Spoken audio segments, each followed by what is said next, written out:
Assalamualaikum warahmatullahi wabarakatuh. Alhamdulillahirabbil alamin wassalatu wassalamu ala asrofil anbiya'i wal mursalin wa ala alihi wassahbihi ajmain amma ba'du. Pertama dan yang paling utama sekali, marilah kita panjatkan puji dan syukur kita kepada kehadiran Allah Subhanahu wa taala yang mana Dia telah memberikan kita nikmat kesehatan dan nikmat kesempatan.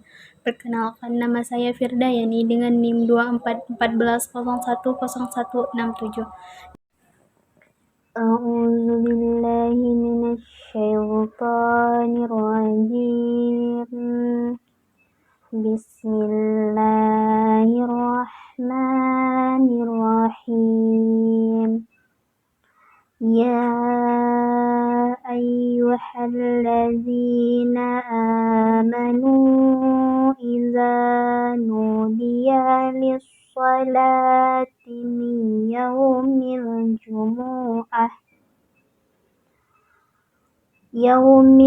jumu'ati fas'au ila zikrillahi wa zarul bai' zalikum khairul lakum in kuntum ta'lamun.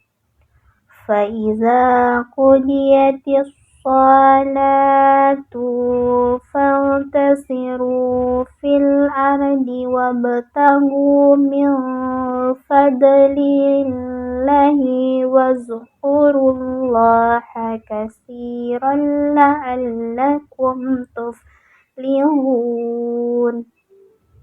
Wa iza ra'aw tijaratan aw lahwan infaddu ilaiha wa tarakuka qa'ima. Qul ma indallahi khairum minal lahwi wa minat tijarah wallahu khairur razikin. Dan terjemahannya, wahai orang-orang yang beriman, apabila telah diseru untuk melakukan sholat Jumat, maka segeralah kamu mengingat Allah dan tinggalkanlah jual beli. Yang demikian itu lebih baik bagimu jika kamu mengetahui. Apabila sholat telah dilaksanakan, maka bertebaranlah kamu di bumi. Carilah karunia Allah dan ingatlah Allah banyak-banyak agar kamu beruntung. Dan apabila mereka melihat perdagangan atau permainan, mereka segera menuju kepadanya dan mereka tinggalkan engkau Muhammad sedang berdiri berkhutbah. Katakanlah, apa yang ada di sisi Allah lebih baik daripada permainan dan perdagangan, dan Allah pemberi rezeki yang terbaik. Adapun asbabun nuzulnya, pada ayat 9 Allah memerintahkan orang-orang yang beriman untuk bersegera menuju salat Jumat dan meninggalkan jual beli.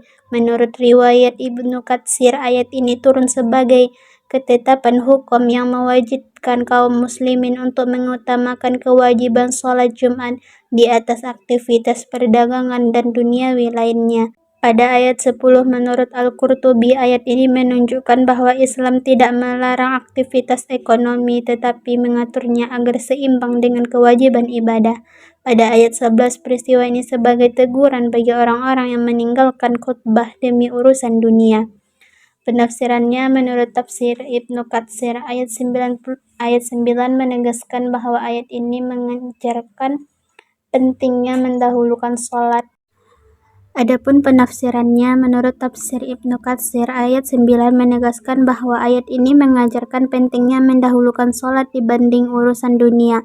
Ayat 10 makna zikrullah dalam ayat tersebut tidak hanya terbatas pada pelaksanaan sholat tetapi juga mencakup sikap selalu mengingat Allah dalam setiap aktivitas dan pekerjaan sehari-hari. Ayat 11 menegaskan bahwa Allah mengingat umat Islam agar tidak lebih mengutamakan perdagangan dan hiburan dibanding ibadah serta mendengarkan khutbah. Tafsir Al-Tabari menegaskan bahwa ayat ini merupakan teguran keras sekaligus pengajaran tentang prioritas. Perintah bertebaran di muka bumi sebagai ibahah untuk kembali bekerja setelah menunaikan ibadah, bukan sebagai kewajiban. Teguran keras sekaligus pengajaran prioritas nikmat dari Allah jauh lebih berkali lipat daripada keuntungan duniawi yang bersifat universal atau sementara. Adapun nilai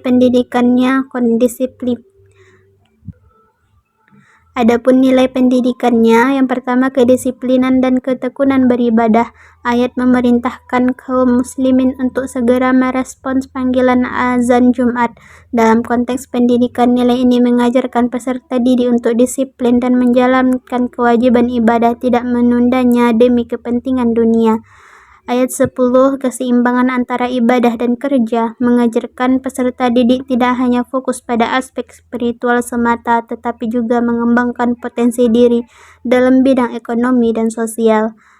Pada ayat 11, mengutamakan ilmu dan mendengarkan nasihat, mengingatkan peserta didik untuk menghargai proses belajar, menghormati guru, dan tidak mudah tergoda oleh hal-hal yang bersifat hiburan atau materi ketika sedang proses belajar.